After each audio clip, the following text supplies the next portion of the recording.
Hello friends, आप देख रहे हैं रनवे ऑफ साइंस। इस वीडियो में हम लोग देखने जा रहे हैं क्लास 12th का मॉडल पेपर जो जैक बोर्ड से रिलेटेड है। और ये वीडियो आपके लिए बहुत ही इम्पोर्टेंट होने वाला है, क्योंकि इस वीडियो में हम लोग क्लास 12th का पैटर्न को समझेंगे कि किस तरह से क्वेश्चन आने वाला है, और बहुत सारा इंपॉर्टेंट क्वेश्चन को भी देखेंगे।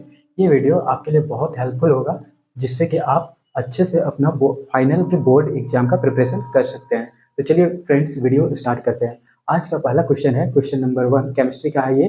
तो फ्रेंड्स, आज का फर्स्ट क्वेश्चन है question number 1, molarity of pure water is. Question option A है 100 m, ऑप्शन बी है 55.55 m, ऑप्शन सी है 50 m एंड ऑप्शन डी है 18 m। तो फ्रेंड्स, इसका आंसर जो होगा ऑप्शन बी होगा 55.55 m। अब ये कैसे निकलता है, चलिए इसको हम लोग देखते हैं। फ्रेंड्स, क्वेश्चन में ये है कि डेंसिटी ऑफ वाटर जो होता है वो 1 ग्राम पर ml होता है। अगर इसको लीटर में कन्वर्ट करेंगे तो 1000 ग्राम पर लीटर होगा। इसी तरह मोलर मास ऑफ वाटर ये 18 ग्राम पर ml होता है। ठीक है फ्रेंड्स, अब अगर मोलारिटी निकालेंगे तो यहाँ पे ये जो डेंसिटी है, डेंसिटी का वैल्यू उसको ऊपर में रखेंगे और मोलर मास जो है उसको डिवाइड में कर देंगे। तो डिवाइड में करेंगे तो 1000/18, इस तरह से यहाँ पे 55.55 m आएगा। तो ये हो गया correct answer. Friends, second number question है which of the following reaction follows Markovnikov's rule. इनमें से कौन सा मार्कोनिकॉप्स रूल को फॉलो करता है। ऑप्शन ए है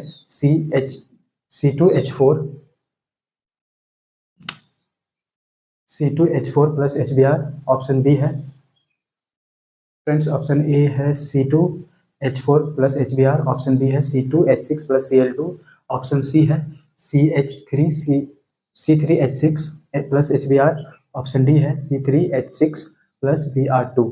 तो फ्रेंड्स, इसमें आंसर जो होगा वो ऑप्शन सी होगा, C3H6 प्लस HBr, क्योंकि यहाँ पे C3H6 जो है वो अनसाइमेट्रिकल हाइड्रोकार्बन है। और मार्कोनिकॉप्स रूल क्या होता है कि अनसाइमेट्रिकल हाइड्रोकार्बन में HBr जो है वो रिएक्ट करता है, और जिस कार्बन में हाइड्रोजन का संख्या ज़्यादा होता है उसमें H अटैच होता है, और Br जिसमें कम होता है उसमें अटैच होता है। जैसे यहाँ देखिए, यहाँ पे H2 है, हाइड्रोजन का संख्या ज़्यादा इस कार्बन वाले में, तो ये H इसमें अटैच होकर CH3 बनाएगा, और Br जो है कम वाला हाइड्रोजन में अटैच होकर यहाँ पे CH के साथ Br अटैच हो जाएगा। तो ये है मार्कोनिकॉप्स रूल। तो फ्रेंड्स, ऑप्शन सी सही होगा, C3H6 plus H। Friends, question number 3 है during electrolysis of aqueous CuSO4 is deposited at. मतलब CuSO4 का इलेक्ट्रोलाइसिस जब होगा तो वो कहाँ पे डिपोजिट होगा, ये है क्वेश्चन। तो ऑप्शन है A cathode, B anode, C remains in solution and D CuSO4 does not dissociate. तो फ्रेंड्स, इसका आंसर होगा कैथोड। ठीक है, ऑप्शन ए। अब देखते हैं कैसे। तो जब CuSO4 डिसोसिएट होगा तो Cu2 प्लस और SO4 2 माइनस में टूट जाएगा, और टूटने के बाद कैथोड पे, मतलब जहाँ नेगेटिव होगा वहाँ पे CuSO4 चला जाएगा, सॉरी Cu2 प्लस चला जाएगा। अब ये जो Cu2 प्लस है वो नेगेटिव में जाएगा क्योंकि इसमें पॉजिटिव चार्ज है। अब ये 2 इलेक्ट्रॉन गेन करेगा Cu2 प्लस, और कॉपर मेटल में रिड्यूस हो जाएगा। जैसे Cu2 प्लस 2 इलेक्ट्रॉन गेन किया और ये कॉपर में रिड्यूस हो गया। तो फ्रेंड्स, इसका आंसर है option A cathode. Friends, question number 4 है the third series states from Z where Z is atomic number of element. मतलब डी ब्लॉक एलिमेंट में जो थर्ड सीरीज होता है वो कहाँ से कहाँ तक होता है, ये बताना है। ऑप्शन ए है Z equals to 21 to 30, option B है Z equals to 22 to 30, option C है Z equals to 20 to 31, and option D है Z इक्वल्स टू 31 to 40। तो फ्रेंड्स, डी ब्लॉक जो सीरीज होता है उसमें थर्ड सीरीज स्टार्ट होता है 21 से 30 तक। तो ये जो होगा ऑप्शन ए वो करेक्ट होगा। क्लियर है। अब यहाँ हम लोग देखते हैं कि 21 जो है स्कैंडियम से शुरू होता है और जिंक 30 तक खत्म होता है। क्लियर है फ्रेंड्स। फ्रेंड्स, क्वेश्चन नंबर 5 है CH3 CH2 और I प्लस KCN जो एल्कोहलिक प्रेजेंस में है, ये ए दे रहा है। ठीक है फ्रेंड्स, तो हेयर ए इज, तो ए क्या होगा ये बताना है। तो अगर CH3 CH2 और I और प्लस KCN करेंगे अल्कोहलिक मीडियम में, तो ये जो रिएक्शन होगा यहाँ पे जो ऑप्शन दिया हुआ है उसमें से बी जो होगा वो करेक्ट होगा, ऑप्शन बी। इसका आंसर होगा ऑप्शन बी CH3 CH2 और Cn। अब फ्रेंड्स हम लोग देख लेते हैं कि ऑप्शन बी कैसे सही है। तो CH3 CH2I plus KCN alcoholic, जब इसका रिएक्शन हम लोग देखेंगे तो Cn जो है वो यहाँ चला जाएगा और I इसके साथ आ जाएगा। तो CH3 CH2 Cn और KI, इस तरह से रिएक्शन कंप्लीट होगा। तो फ्रेंड्स इससे पता चल रहा है कि ये बन रहा है प्रोडक्ट CH3 CH2 Cn। तो इस तरह से ऑप्शन बी जो होगा वो करेक्ट। क्वेश्चन नंबर 6 है friends, two solution having same osmotic pressure at a given temperature are called. दो सॉल्यूशन है जिसका सेम ऑस्मोटिक प्रेशर है तो और गिवन टेम्परेचर पे, तो उसको क्या कहेंगे। ऑप्शन ए है आइसोटोनिक सॉल्यूशन, ऑप्शन बी है हाइपरटोनिक सॉल्यूशन, ऑप्शन सी है hypotonic solution and option D है नॉन ऑफ दीज। तो फ्रेंड्स इसका करेक्ट जो आंसर होगा वो आंसर होगा आइसोटोनिक सॉल्यूशन। मतलब ये है कि जब दो सॉल्यूशन का सेम ऑस्मोटिक प्रेशर होता है तो उसको आइसोटोनिक सॉल्यूशन कहते हैं। इसमें ऑप्शन बी जो है फ्रेंड्स हाइपरटोनिक सॉल्यूशन है। हाइपरटोनिक सॉल्यूशन क्या होता है, दो सॉल्यूशन में ऑस्मोटिक प्रेशर ज़्यादा होता है, उसको हाइपरटोनिक सॉल्यूशन बोलते हैं। और ऑप्शन सी में जो है हाइपोटोनिक सॉल्यूशन है, दो सॉल्यूशन जिसमें एक का ऑस्मोटिक प्रेशर कम होगा उसको क्या कहेंगे, हाइपोटोनिक सॉल्यूशन। क्वेश्चन नंबर 7 है friends, the molar conductivity is maximum for the solution of concentration. मतलब ये है कि यहाँ चार ऑप्शन दिया हुआ है, इसमें मोलर कंडक्टिविटी किस सॉल्यूशन का जिसमें कंसेंट्रेशन दिया हुआ है उसका मैक्सिमम होगा। नेक्स्ट क्वेश्चन है friends, question number 7, the molar conductivity is maximum for the solution of concentration. Solution का कंसेंट्रेशन दिया हुआ है, इसमें मोलर कंडक्टिविटी किसका ज़्यादा होगा ये बताना है। अब यहाँ ऑप्शन है, option A 0.004 m, option B 0.002 m, option C 0.005 m, option D 0.001 m। तो फ्रेंड्स इसका आंसर जो होगा वो होगा ऑप्शन डी 0.001 m। अब ये क्यों होगा ये हम लोग देख लेते हैं। तो फ्रेंड्स होता यह है कि मोलर कंडक्टिविटी जो होता है वो इन्वर्सली प्रोपोर्शनल होता है कंसेंट्रेशन का। तो इसका मतलब ये है कि जिसका कंसेंट्रेशन कम होगा उसका मोलर कंडक्टिविटी ज़्यादा होगा और जिसका कंसेंट्रेशन ज़्यादा होगा उसका मोलर कंडक्टिविटी कम होगा। तो यहाँ पे अगर देखते हैं ऑप्शन में तो 0.001 जो है उसका मोलर कंडक्टिविटी कम है, इसलिए उसका कंसेंट्रेशन कम है, इसलिए उसका मोलर कंडक्टिविटी मैक्सिमम होगा। क्लियर है। तो फ्रेंड्स ये वीडियो आपके लिए बहुत इंपॉर्टेंट होने वाला है, इसको आप अच्छे से देखिए, अच्छे से समझिए, जिससे कि आपको पैटर्न को अच्छे से समझ में आए और इस आपको हेल्प मिल सके प्रिपरेशन में। क्लियर है फ्रेंड्स क्वेश्चन नंबर 8 है, which of the following ion form coloured compound. इनमें से कौन सा आयन जो होगा वो कलर्ड कंपाउंड बनाएगा। ऑप्शन ए है Sc3+, ऑप्शन बी है Mn2+, ऑप्शन सी है Zn2+ एंड ऑप्शन डी है Ti4+। तो फ्रेंड्स इसका आंसर जो होगा ऑप्शन बी होगा Mn2+। अब कैसे होगा वो देख लेते हैं। तो जब हम लोग Mn2+ का इलेक्ट्रॉनिक कॉन्फ़िगरेशन करेंगे तो यहाँ पे डी ऑर्बिटल जो है वो अनपेयर्ड होगा और जिसके कारण से ये कलर्ड कंपाउंड बनाएगा। क्लियर है।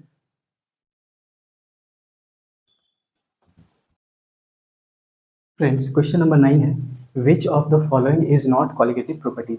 इसमें से कौन सा कॉलिगेटिव प्रॉपर्टी नहीं है। ऑप्शन ए है lowering of vapour pressure, option B है elevation of boiling point, option C है डिप्रेशन इन फ्रीजिंग पॉइंट और ऑप्शन डी है relative lowering of vapour pressure.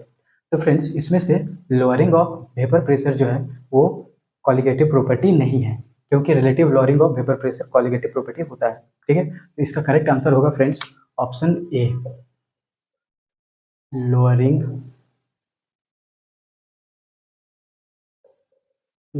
Of vapour pressure. Clear है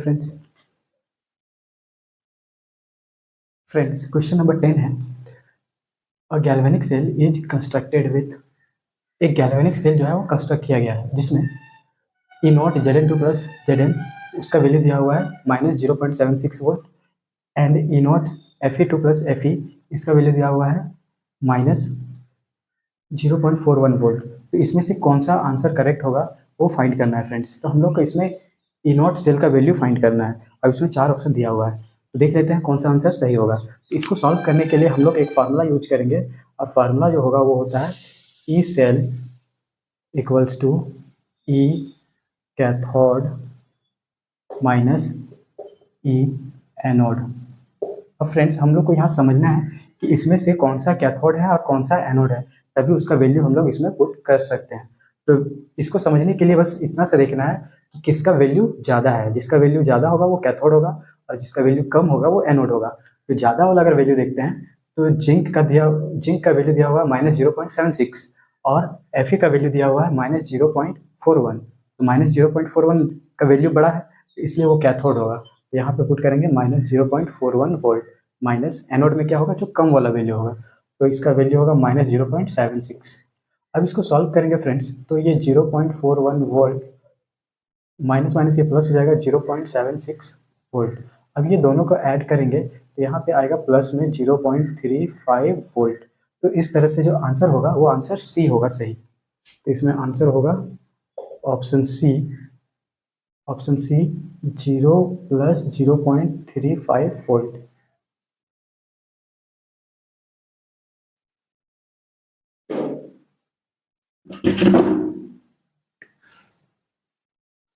next question है friends, question number 11। The general valence shell electronic configuration of D block elements are.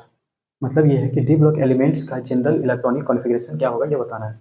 तो इसमें option दिया हुआ है, option A NS to the power 1 to 2, option B है NS2 ND power 1 to 4, option C है N-1 D to the power 1 to 10 NS 1 to 2 and option D है N-1 F to the power 1 to 14 N-1 D to the power 0 to 1 एंड NS2।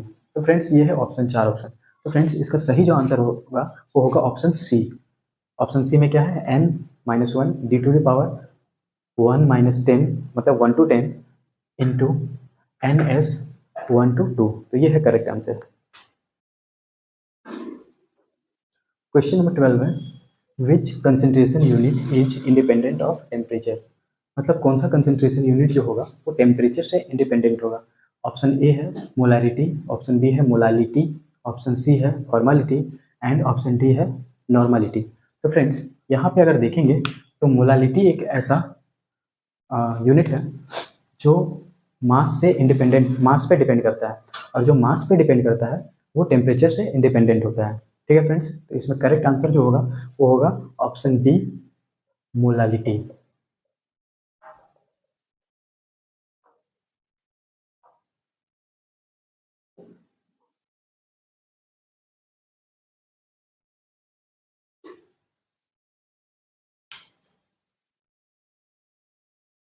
Question number 13 है, the charge required for reduction of 1 mole of Cu2 + 2 Cu is.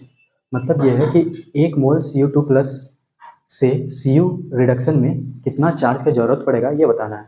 Option A है 96500 coulomb, option B है 9319300 coulomb, option C है 289500 coulomb, option D है 144750 coulomb. तो friends यहाँ हम लोग देखेंगे तो करेक्ट आंसर जो होगा वो आंसर होगा ऑप्शन बी 139000 कूलम। अब देख कैसे आता है वो देखते हैं। तो जब Cu2+ में 2 इलेक्ट्रॉन ऐड होगा तो ये Cu बनेगा, इस तरह से इसका रिडक्शन होता है। तो यहाँ देखेंगे तो नंबर ऑफ इलेक्ट्रॉन जो गेन कर रहा है वो 2 हो रहा है, और चार्ज रिक्वायर्ड क्या होता है वो NF होता है, NF। अब N का वैल्यू यहाँ पे 2 है, F का वैल्यू जो होता है वो 96500 कूलम होता है। अब ये दोनों को मल्टीप्लाई करेंगे तो यहाँ पे ये आ जाएगा 193000 कूलम। तो इस तरह से करेक्ट आंसर हो गया ऑप्शन बी।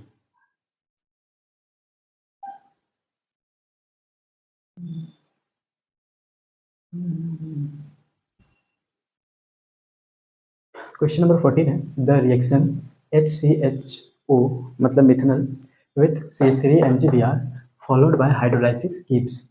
मतलब ये है कि जब मिथेनॉल का रिएक्शन CH3MgBr के साथ करेंगे और उसका फिर हाइड्रोलाइसिस करेंगे तो क्या देगा, ये है क्वेश्चन। अब ऑप्शन यहाँ पे 4 ऑप्शन दिया हुआ है तो हम लोग देख लेते हैं कि रिएक्शन होगा क्या।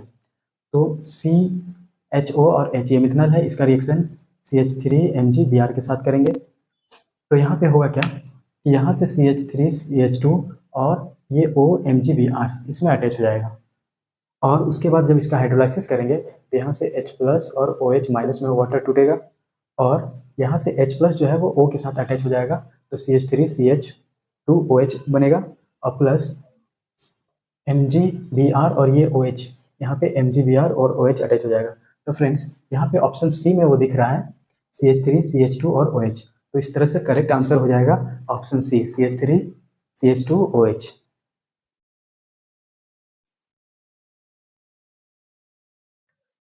फ्रेंड्स नेक्स्ट क्वेश्चन है क्वेश्चन नंबर 15 क्या है, OH बेंजीन में ये OH अटैच है, मतलब ये फिनोल है। फिनोल का रिएक्शन अगर जिंक डस्ट के साथ करेंगे तो ये प्रोडक्ट बनाएगा कुछ। अब ये प्रोडक्ट क्या बनाएगा ये है क्वेश्चन। ऑप्शन में दिया हुआ है बेंजीन, ऑप्शन बी दिया हुआ है क्लोरोबेंजीन, ऑप्शन सी दिया हुआ है एनिलीन और ऑप्शन डी दिया हुआ है नॉन ऑफ दीज। तो फ्रेंड्स इसका आंसर जो होगा वो ऑप्शन ए होगा बेंजीन। अब वो कैसे होगा वो देखते हैं। तो यहाँ पे फिनोल है और इसका रिएक्शन अगर जिंक के साथ करते हैं तो यहाँ पे ये बेंजीन देता है, ठीक है। यहाँ से ZnO बाहर हो जाता है और H जो इसी में अटैच होकर बेंजीन बनाता है। इस तरह से इसका करेक्ट आंसर ऑप्शन ए होगा बेंजीन।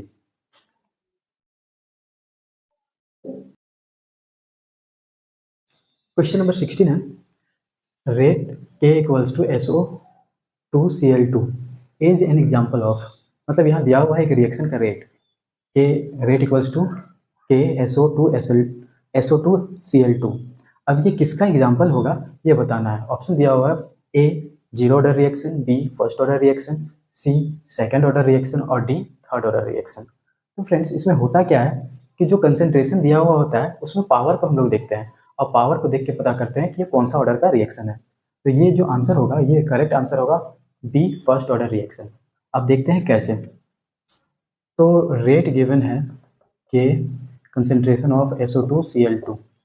अब जो रेट होता है वो डिपेंड करता है पावर पे, तो rate depends upon power of concentration. अब फ्रेंड्स अगर यहाँ देखेंगे तो यहाँ पावर कुछ नहीं मतलब 1 है कंसेंट्रेशन में, तो इस तरह से अगर पावर 1 है तो इसका फर्स्ट ऑर्डर रिएक्शन हो गया। अगर यहाँ पावर 0 होता तो ये होता जीरो ऑर्डर रिएक्शन, अगर पावर 2 होता तो ये होता सेकेंड ऑर्डर रिएक्शन। क्लियर है।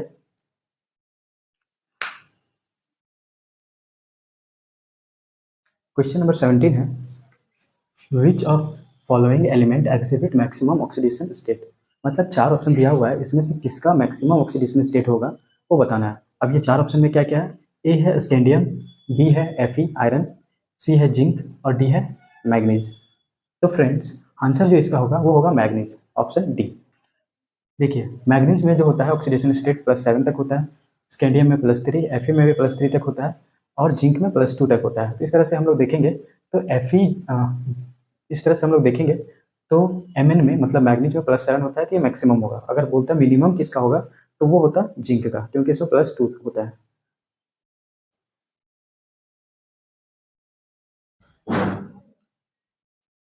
क्वेश्चन नंबर 18 है, question number 18, the coordination number and oxidation number of iron in. अब यहाँ एक कोऑर्डिनेशन कंपाउंड दिया हुआ है Fe2O4 पावर -3 इज, मतलब इसमें Fe का ऑक्सीडेशन स्टेट निकालना है और कोऑर्डिनेशन नंबर फाइंड करना है फ्रेंड्स। तो हम लोग कोऑर्डिनेशन नंबर कैसे फाइंड करेंगे सब समझते हैं। जैसे देखिए FeC2O4 तो फ्रेंड्स अगर इसका कोऑर्डिनेशन नंबर निकालेंगे तो ये जो C2O4 होता है ये डाइडेंटेड लिगेंड होता है, तो डाइडेंटेड लिगेंड को यहाँ 2 लिखते हैं और इसमें 3 है तो इसलिए 3 से मल्टीप्लाई कर देंगे तो कोऑर्डिनेशन नंबर आ जाएगा 6। अब फ्रेंड्स ऑक्सीडेशन नंबर अगर फाइंड करेंगे तो Fe का ऑक्सीडेशन नंबर फाइंड करना है 3 × C2O4 का जो होता है वो -2 होता है और यहाँ जो चार्ज है उसको इक्वल्स टू में लिख देते हैं, चार्ज है 3। अब इसको फ्रेंड्स ये सॉल्व करेंगे, चार्ज है -3, चार्ज -3 है। अब इसको सॉल्व करेंगे तो Fe ये -6 इक्वल्स टू -3, Fe ये इधर आएगा तो -3 + 6, तो यहाँ से देखेंगे +3। तो इस तरह से ये ऑक्सीडेशन नंबर निकल गया और ये कोऑर्डिनेशन नंबर निकल गया। तो जिस ऑप्शन में ये होगा वही होगा करेक्ट आंसर। तो ऑप्शन ए जो होगा वो होगा सही answer, correct answer option A, क्योंकि इसमें कोऑर्डिनेशन नंबर 6 दिया हुआ है एंड ऑक्सीडेशन नंबर +3 दिया हुआ है। क्लियर है फ्रेंड्स, हम लोग कैसे निकाल रहे हैं, इतना आसानी से हम लोग ऑक्सीडेशन नंबर और कोऑर्डिनेशन नंबर फाइंड कर सकते हैं।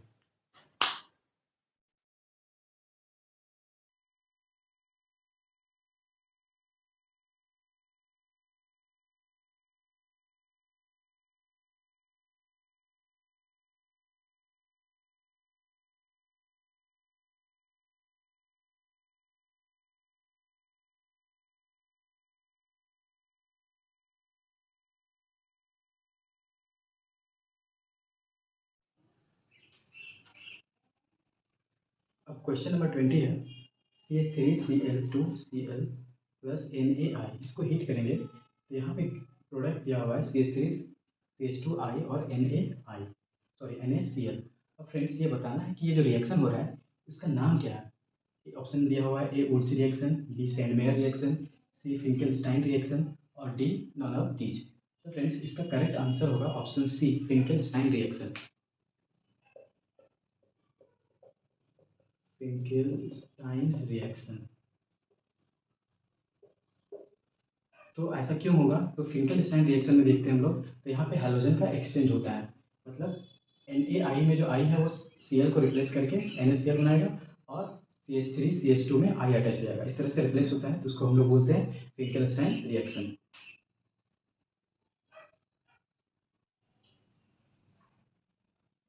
क्वेश्चन नंबर 21 है which of the following will undergo aldol condensation.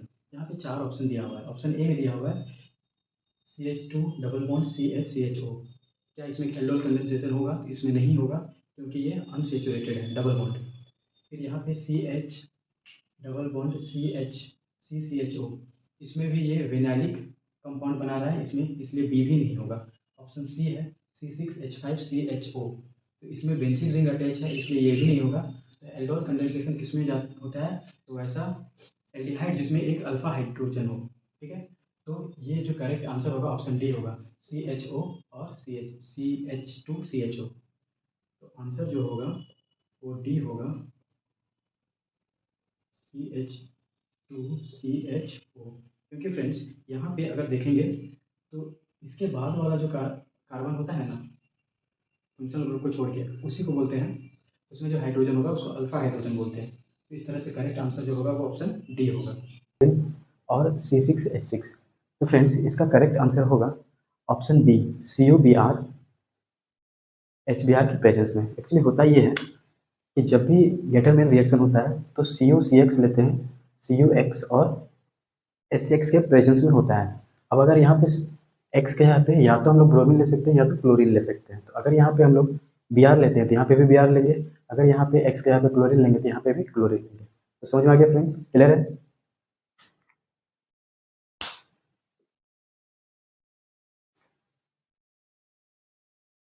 Question number 23 है एनिलीन क्या है? मोर बेसिक देन NH3, NH3 से ज़्यादा बेसिक है। Option B less basic than NH3, NH3 से कम बेसिक है।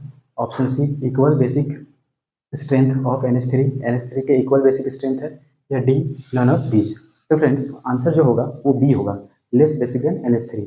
ऐसा इसलिए होता है क्योंकि जब एनिलीन का स्ट्रक्चर हम लोग देखते हैं तो ये स्ट्रक्चर बनता है, यहाँ पे जो लोन पेयर है नाइट्रोजन में, ये पार्शियली बेंजीन के साथ भी होता है और इसके साथ भी होता है। रेजोनेंस स्ट्रक्चर के कारण से ये रोटेट करता है, इस कारण से ये लेस बेसिक होगा। क्लियर है?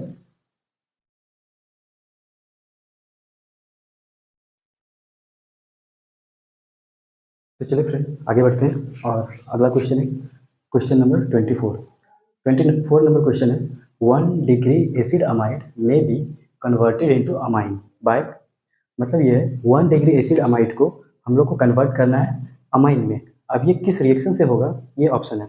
ऑप्शन ए है Hofmann bromide reaction, option B है क्लेसन रिएक्शन, ऑप्शन सी है Perkin reaction and option D है सैंडमेयर रिएक्शन। तो फ्रेंड्स इसका करेक्ट आंसर जो होगा वो होगा हॉफमैन ब्रोमाइड रिएक्शन। अब ये होता कैसे है वो देखते हैं। तो यहाँ पे RCONH2, तो ये है 1 डिग्री एसिड अमाइड। अब जब इसका रिएक्शन हम लोग Br2 के साथ करेंगे 4NaOH के प्रेजेंस में, तो यहाँ पे RNH2 बनेगा, इसको बनाएंगे अमाइन, और Na2CO3 और 2NaBr बनेगा। तो इस तरह से हम लोग देख सकते हैं कि अमाइड जो है एसिड अमाइड वो कन्वर्ट हो रहा है अमाइन में, और ये किस में हो रहा है? हॉफमैन ब्रोमाइड रिएक्शन में। क्लियर है फ्रेंड्स? तो इस तरह से इसका आंसर होगा option A. Option C glucose and glucose.